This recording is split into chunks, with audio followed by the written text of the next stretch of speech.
analisis data metode penelitian fenomenologi. Metode penelitian fenomenologi adalah salah satu pendekatan dalam penelitian kualitatif yang menempatkan fokus utama pada pemahaman pengalaman-pengalaman hidup manusia dari sudut pandang orang yang mengalaminya. Kata fenomenologi berasal dari bahasa Yunani, yaitu phenomenon, yang berarti apa yang tampak atau muncul, dan logis, yang berarti ilmu atau studi. Dengan demikian, fenomenologi adalah ilmu yang mempelajari tentang apa yang tampak bagi kesadaran. Fenomenologi berusaha mengungkapkan esensi pengalaman, yaitu inti dari pengalaman yang dimaknai individu secara subjektif. Metode ini menempatkan pengalaman manusia sebagai titik pusat penelitian, bukan sekedar data yang diukur atau diuji secara statistik.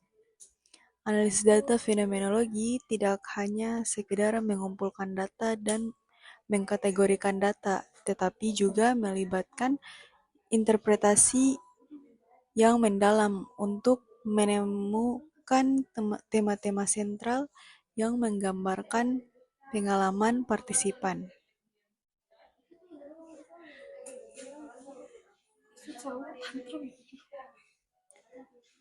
Fenomenologi berasal dari gagasan Edmund Husserl tahun 1859 sampai 1938 yang mengembangkan prinsip bahwa untuk memahami realitas kita harus kembali ke das Ding and sich the thing itself. Prinsip-prinsip utamanya meliputi epoch atau bracketing.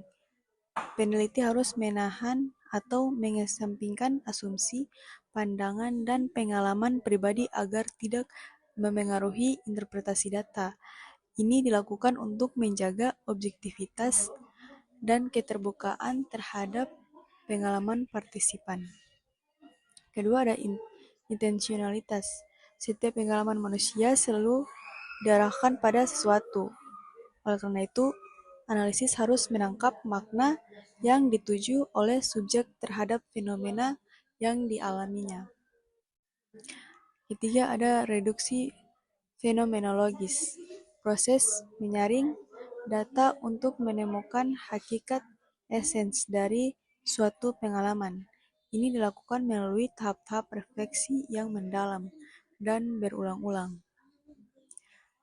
Lalu ada tujuan dan manfaat analisis data fenomenologi.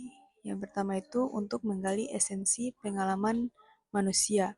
Yang kedua untuk mendapatkan pemahaman terhadap tentang bagaimana individu memberi makna pada pengalamannya.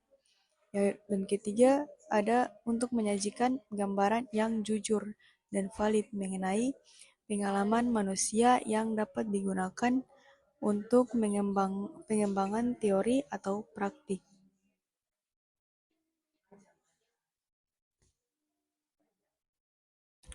Lalu ada langkah-langkah teknik analisis data dalam penelitian fenomenologi.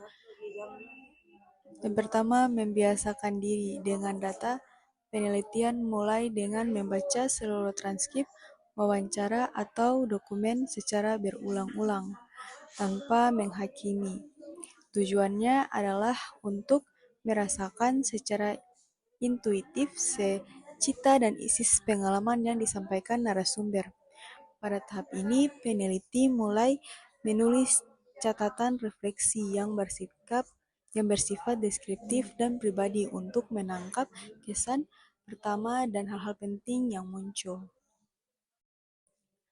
Lalu ada menandai unit makna. Langkah berikutnya adalah mengidentifikasi potongan-potongan teks, yaitu kalimat, frasa, atau pernyataan yang mengandung makna penting terkait pengalaman yang sedang diteliti. Potongan ini disebut unit makna. Peneliti biasanya memberikan kode atau label untuk setiap unit makna, misalnya kata kunci yang menggambarkan inti pengalaman. Yang ketiga ada langkah mereduksi dan mengkategorikan kode setelah mendapatkan banyak unit makna peneliti. Mengelompokkan kode-kode yang memiliki keterkaitan atau kesamaan makna menjadi kategori atau tema yang lebih luas. Kategori ini merupakan representasi konsep yang muncul dari data dan mulai memperlihatkan pola dalam pengalaman para peserta. Selanjutnya ada teknik analisis metode etnometodologi. Etnometodologi adalah sebuah pendekatan dalam ilmu sosial yang pertama kali dikembangkan oleh Harold Garfinkel pada tahun 1960-an. Pendekatan ini bertujuan untuk mengungkapkan bagaimana individu dalam kehidupan sehari-hari mereka membentuk dan memelihara struktur sosial melalui tindakan dan interaksi mereka. Etnometodologi berfokus pada praktik sosial yang tidak terlihat, yaitu tindakan atau perilaku yang dilakukan tanpa disadari oleh individu, namun sangat penting dalam membentuk aturan dan norma yang berlaku dalam masyarakat. Pendekatan ini menantang metodologi tradisional dalam ilmu sosial yang cenderung lebih terstruktur dan mengabaikan praktik sosial sehari-hari. Sebagai salah satu pendekatan yang bersifat fenomenologis, etnometodologi tidak hanya bertujuan untuk mengidentifikasi pola dalam interaksi sosial, tetapi juga untuk memahami cara orang biasa, bukan ahli teori sosial, melihat, memahami, dan memberi makna terhadap dunia sosial mereka. Oleh karena itu, etnometodologi berfokus pada pengalaman dan perspektif individu yang memungkinkan pemahaman tentang cara individu merespon dunia. Mereka tanpa perlu mengandalkan teori sosial yang telah mapan. Selanjutnya ada landasan teori etnometodologi. Teori etnometodologi berakar pada fenomenologi yang berfokus pada pengalaman subjektif manusia. Etnometodologi mengakui bahwa individu memiliki pemahaman tentang dunia sosial mereka yang dibentuk melalui interaksi dengan orang lain, serta melalui representasi mereka terhadap dunia sosial tersebut. Dalam konteks ini, etnometodologi menolak pemikiran bahwa dunia sosial adalah sesuatu yang dapat dipahami hanya melalui kategori teoritis yang telah ditentukan sebelumnya. Sebaliknya, etnometodologi menekankan pada pentingnya pemahaman yang muncul dari praktik sosial sehari-hari yang dilakukan oleh individu. Garfinkel menyatakan bahwa masyarakat merupakan hasil dari interaksi sosial yang terus-menerus dibangun dan dipertahankan. Setiap individu berperan dalam membentuk struktur sosial ini melalui tindakan-tindakannya, dan tindakan ini seringkali bersifat otomatis tanpa disadari sepenuhnya oleh individu yang melakukannya. Oleh karena itu, etnometodologi bertujuan untuk menggali cara individu membuat dunia sosial mereka sendiri dalam kehidupan sehari-hari, serta bagaimana dunia sosial ini dipahami dan diterima oleh anggota masyarakat.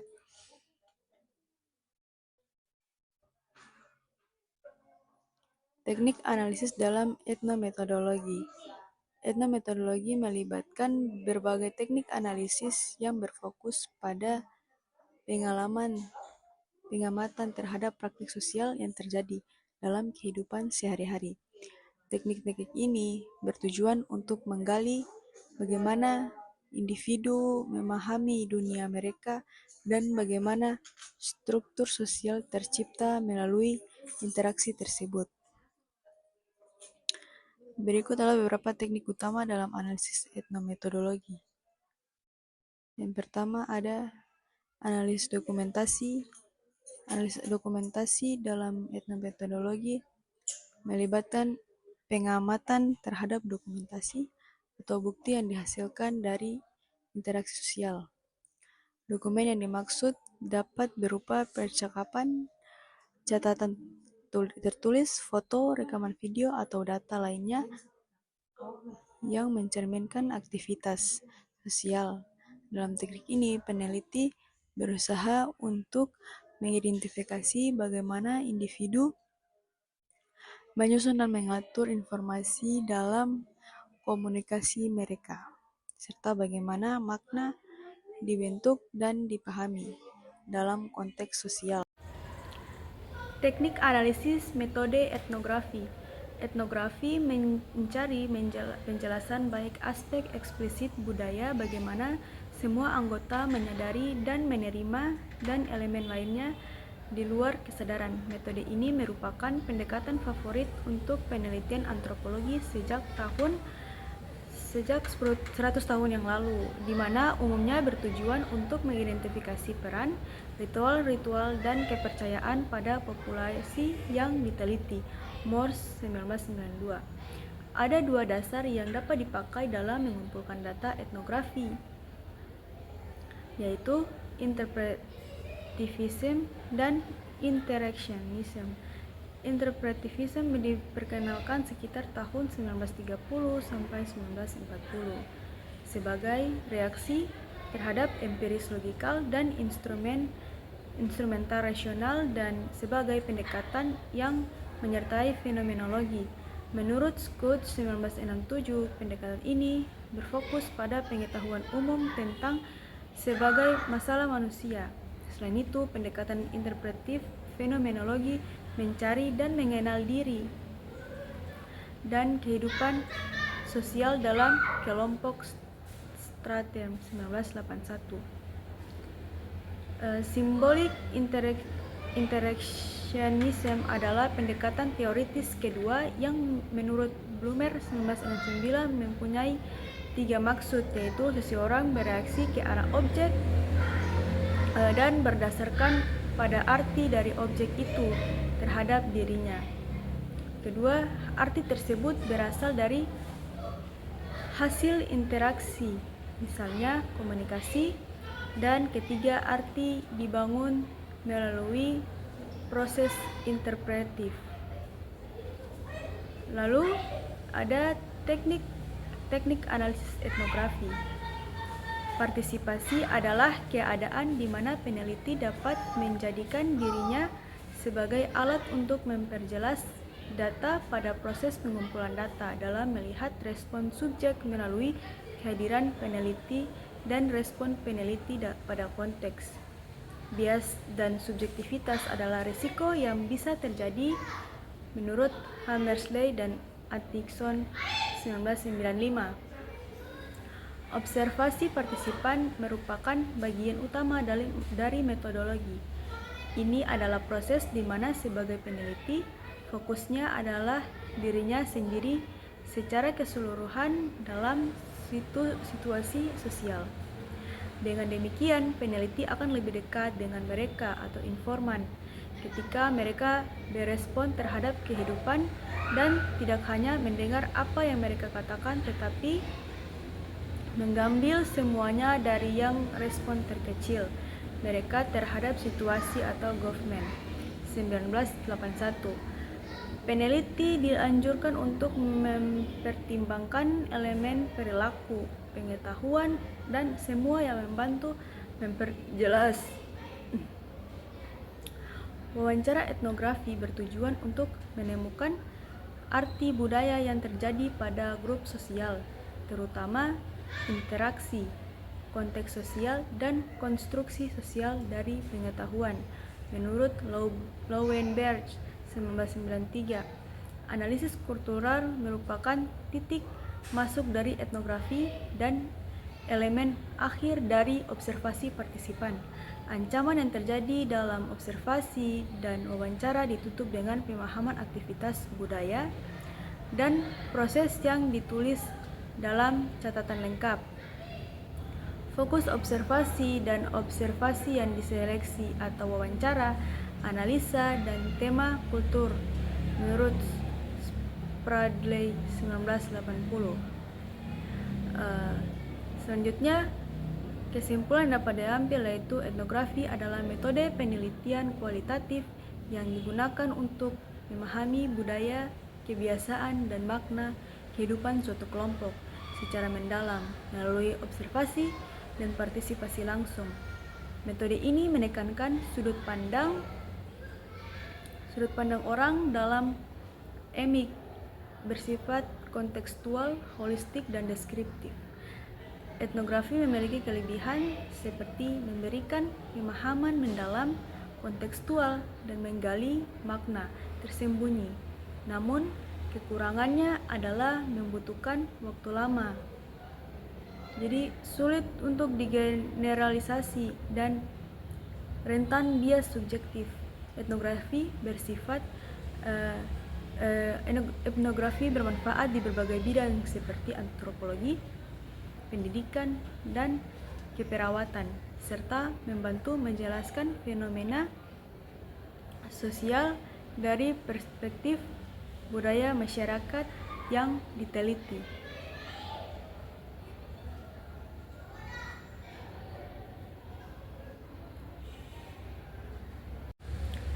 Teknik analisis data metode hermeneutika. Apa sih hermeneutika itu?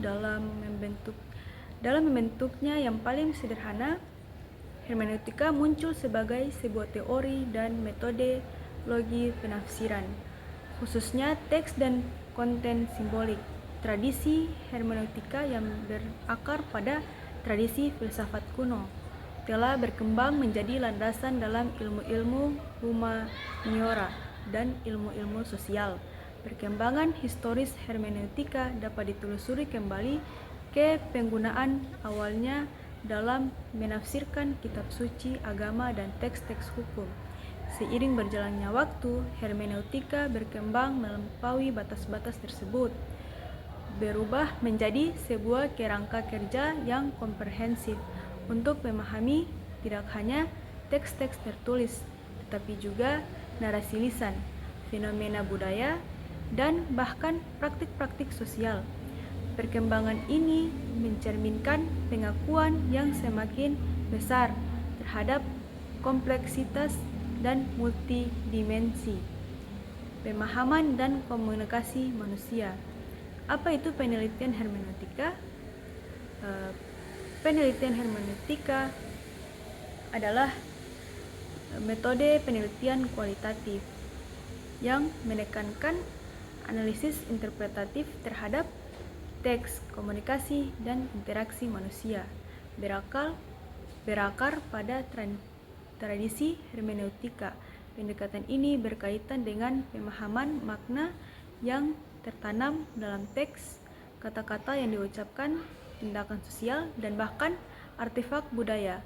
Pendekatan ini beroperasi dengan prinsip-prinsip bahwa makna-makna ini tidak terbukti dengan sendirinya, tetapi dibangun dan ditafsirkan dalam konteks sejarah, budaya, dan pribadi tertentu.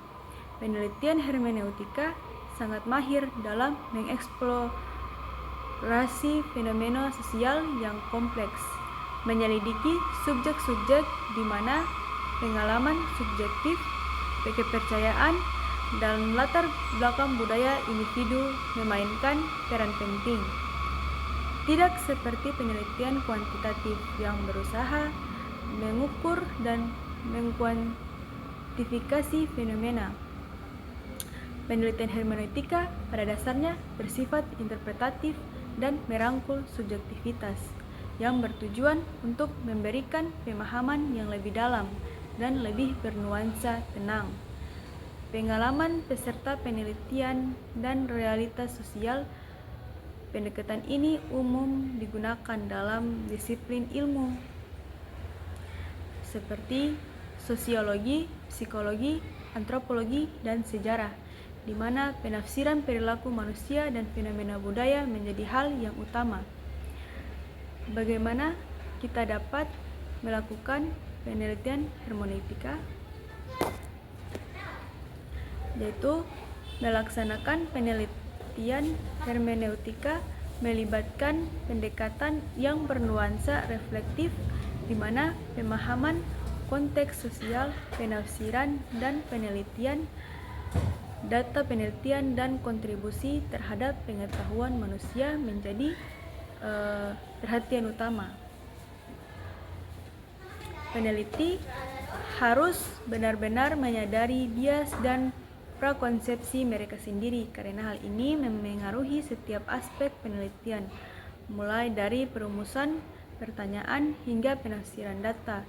Proses ini dimulai dengan perumusan pertanyaan penelitian yang terbuka untuk menyelidiki interpretatif. Pertanyaan ini biasanya berkisar pada pemahaman makna, pengalaman, atau fenomena sosial, dan memandu seluruh proses penelitian.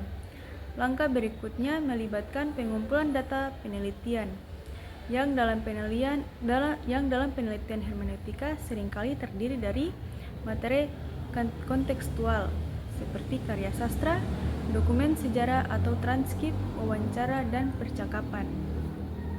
Namun, ini juga dapat mencakup data non-tekstual seperti artefak, budaya, praktik, atau perilaku yang diamati selama ini dapat ditafsirkan untuk mengungkapkan makna yang mendasarinya. Kesimpulan, teknik analisis data dengan pendekatan hermeneutika merupakan metode interpretatif yang berakar pada tradisi filsafat dan sangat penting dalam penelitian kualitatif. Hermeneutika tidak sekedar menafsirkan teks secara literal, tetapi mengungkapkan makna yang tersembunyi di balik teks, ucapan, tindak sosial, maupun fenomena budaya dengan mempertimbangkan konteks historis dan budaya yang melingkupinya. Melalui prinsip lingkaran hermeneutika, pemahaman dikembangkan secara dinamis antara bagian dan keseluruhan. Teknik analisis data metode etnografi. Etnografi tradisional ke dalam konteks dunia digital atau lingkungan virtual.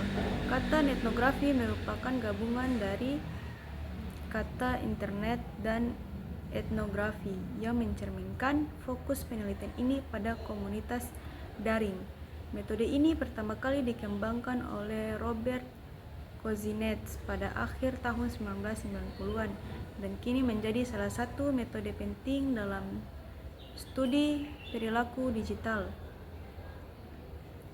pemasaran online, serta kajian budaya internet. Berbeda dengan etnografi klasik yang mengharuskan peneliti terus terjun langsung ke lapangan dalam hidup berdampingan dengan komunikasi yang diteliti. Dalam etnografi, pengamatan dilakukan secara virtual. Peneliti mempelajari aktivitas masyarakat yang terjadi dalam dunia maya, seperti diskusi di forum internet, interaksi di media sosial, percakapan di blog, dan berbagai platform komunitas digital lainnya. Etnografi bertujuan untuk memahami pola perilaku, nilai, norma, bahasa, serta simbol yang digunakan dalam interaksi online. Peneliti dapat memilih untuk melakukan observasi pasif, yaitu hanya mengamati tanpa ikut berpartisipasi, atau partisipasi aktif, yaitu ikut berinteraksi dalam dalam komunitas untuk menggali pemahaman yang lebih dalam. Tujuan penelitian etnografi dilakukan dengan berbagai tujuan dan berkaitan dengan pemahaman perilaku dan budaya digital. Memahami budaya digital, penelitian etnografi bertujuan untuk mempelajari bagaimana budaya digital terbentuk dan berkembang di dalam komunitas online. Setiap komunitas digital memiliki nilai, norma, bahasa, dan aturan tersendiri yang unik. Misalnya, budaya komunitas gamer akan berbeda dengan budaya komunitas penggemar skincare atau komunitas pecinta fotografi. Lalu tujuannya untuk menganalisis pola perilaku pengguna. Etnografi memungkinkan peneliti untuk mempelajari bagaimana pengguna internet berinteraksi, bagaimana mereka membuat keputusan, dan bagaimana mereka mengekspresikan pendapat dalam platform seperti Instagram atau TikTok. Pola pengguna, hashtag, cara berkomentar, hingga gaya berkomunikasi itu menjadi bagian penting dari perilaku digital yang bisa dianalisis. Langkah-langkah penelitian etnografi itu mencakup pemilihan topik dan komunitas, perencanaan dan etika penelitian pengumpulan data. Lalu ada analisis data, interpretasi hasil, pelaporan hasil penelitian. Nah, etnografi merupakan metode penelitian kualitatif yang modern, yang sangat relevan di era digital, berasal dari pengembangan etnografi tradisional. Etnografi memungkinkan peneliti untuk memahami perilaku, budaya, dan interaksi manusia dalam komunitas online melalui pengamatan aktivitas digital seperti diskusi forum, media sosial, blog, dan platform daring lainnya. Tujuan utamanya etnografi adalah untuk mengeksplorasi budaya digital, menganalisis pola perilaku pengguna, mengidentifikasi kebutuhan komunitas, serta memahami bagaimana identitas digital dibentuk dan berkembang. Penelitian ini dilakukan melalui beberapa tahapan sistematis, mulai dari pemilihan topik, perencanaan pengumpulan dan analisis data, hingga pelaporan hasil dengan tetap memperhatikan etika penelitian digital.